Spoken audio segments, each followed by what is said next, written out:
السلام عليكم. النهارده اول يوم او اول حلقه من حلقات الاكسرسايز لايبراري او مكتبه التمارين. والنهارده اول تمرين هنشرحه او اول تمرين هنتكلم عنه هو الهامر سترينث بنش بريس ماشين انكلاين. ولكن قبل بدايه الفيديو مش عايزين ننسى اهل غزه واهل السودان من الدعاء وان احنا نحاول نعمل كل حاجه نقدر عليها بحيث ان احنا آه، يعني يكون سبب في نصرتهم في يوم من الايام. سواء احنا بالمقاطعه او ان احنا نعمل شيرنج او ان احنا نتكلم دايما عن اللي بيحصل، او ان صوتهم يوصل وان الصوت يوصل لكل الناس، وان احنا دايما ما ننساش اللي بيحصل خالص. لان من ضمن الحاجات اللي بيعملها المستعمر ان هو بيديك الصدمه، وبعد كده بعد الصدمه دي انت بتبدا الحياه بتاعتك تكون مألوفه عادي، او انت بتبدا تألف المشهد. ما تألفش المشهد، اللي بيحصل مش طبيعي. اللي بيحصل اللي بيحصل عنيف وبيزداد عنفا يوم عن يوم. آه، وال وقدر الامكان نحاول كعرب ان احنا دايما نكون في صف واحد، وان احنا نكون احسن عشان لو ربنا كرمنا في يوم من الايام وان احنا قدرنا نساعدهم باي حاجه غير ان احنا نتكلم او نعمل شيرنج او نعمل مقاطعه، نكون مستعدين، نحاول نكون عرب افضل، نحاول نكون عرب اقوى. عشان يعني الله اعلم الفتره الجايه تكون عامله ازاي، والله اعلم ان احنا في يوم من الايام هنشهد اليوم اللي احنا نساعدهم فيه على جانب اخر غير الجانب الشفهي او الجانب الكلام او الدعاء او المقاطعه. فاحنا قدر الامكان كل ما انت بايدك تعمله اعمله دلوقتي، وحاول دايما تكون افضل واقوى و... وعربي اقوى وافضل، عشان في يوم من الايام ان شاء الله ربنا يدينا الفرصه ان احنا نقدر نساعدهم، وان احنا نشوف نصرتهم ونشوف زوال المستعمر قريبا ان شاء الله.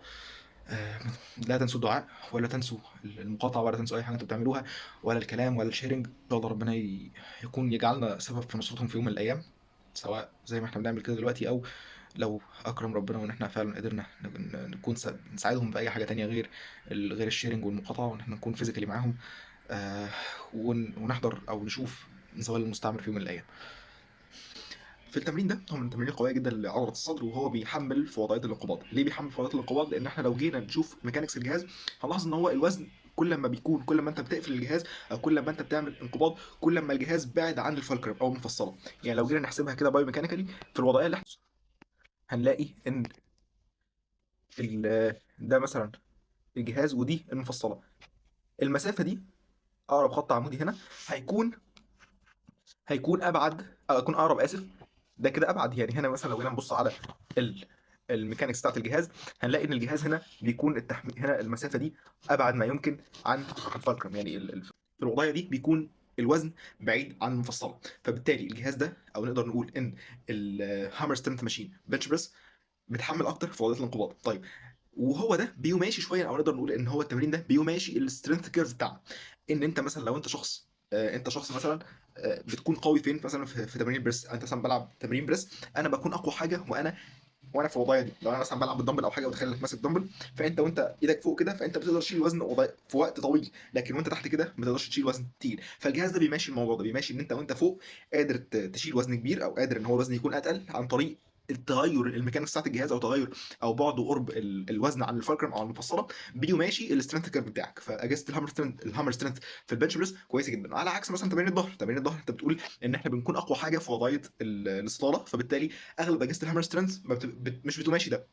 هل ده معناه ان تمارين الظهر اللي بتحمل في وقت الانقباض ما بتطلعش عضلات؟ لا، بتطلع عضلات عادي خالص، وتمارين كويسه جدا، وعادي خالص تطلع عضلات بتمارين بتحمل في وقت الانقباض. ولكن احنا بنقول ان احنا بنوبتمايز، او ان احنا بنحاول نوصل للحاجه البيست او الاوبتيمال او الافضل. فنرجع تاني للهامر سترينث بنش بريس، هو تمرين بيحمل في وقت الانقباض، تمرين بيوفر ستابيليتي كويس.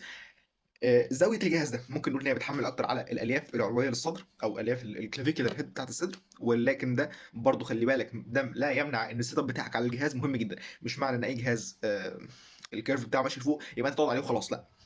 انت اول حاجه لازم تاخد بالك وانت قاعد على الجهاز، او انت بتعمل السيت اب بتاع الجهاز، ان انت قاعد في وضعيه تحط العضلات بتاعتك في حاجه اسمها ميكانيكال ادفانتج، او ان هي تديها قابليه، او تحطها في وضع ان هي تقدر تنتج قوه بشكل كويس.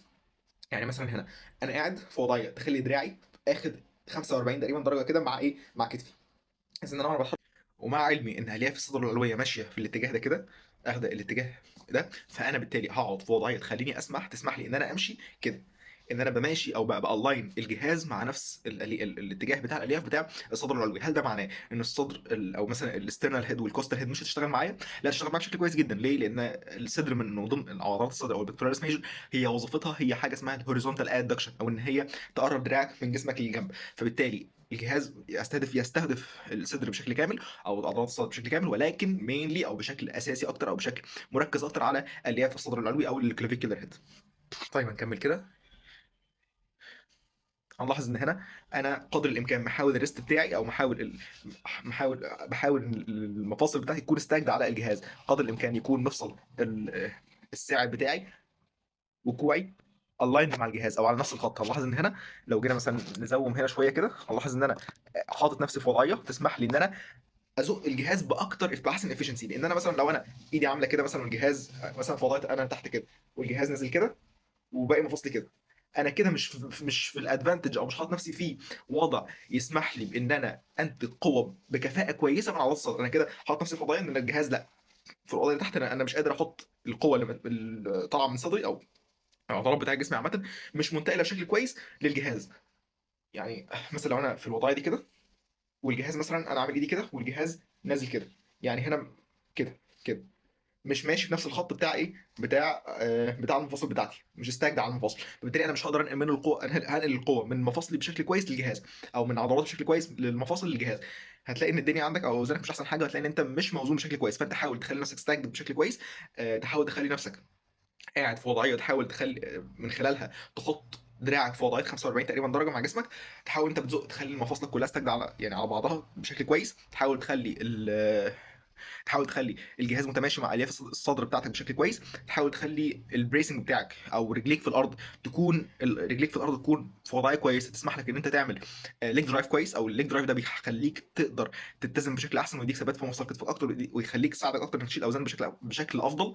في البريسنج حاول دايما تخلي السترنم بتاعتك اب شويه، وتحاول تخلي الريبس التحتانيه داون، ما ترفعهاش قوي او حاول ما تخليش في ريب فلير جامد قوي تحت.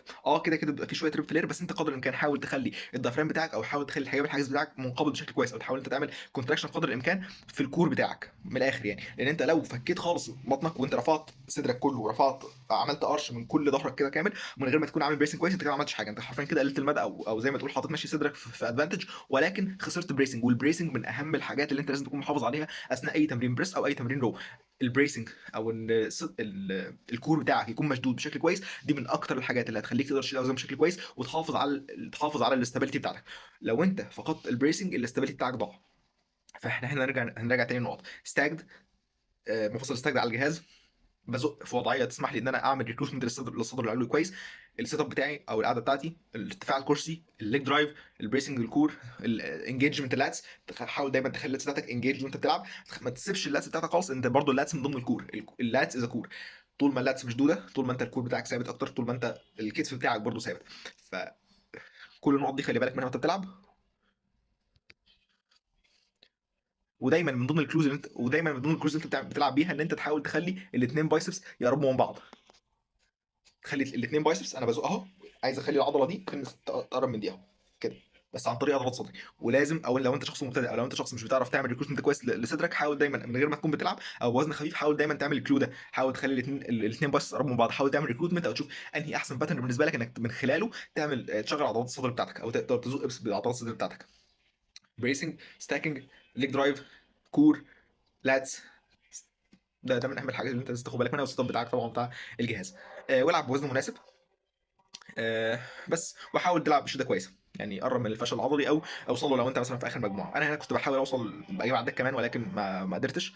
يعني هنا كنت جبت اخري خلاص. قعدت احاول اعمل ريسبوز اشوف ان انا مثلا هقدر ولا لا، ولكن انا فعلا كنت جبت اخري لان انا كنت لاعب مجموعه قبل دي، كنت خلاص جبت اخري. ده كده اول فيديو في سلسله الاكسرسايز لايبرري. لو الفيديو عجبك او لو حسيت ان الفيديو كان مفيد بالنسبه لك، اكتب لي في الكومنتس.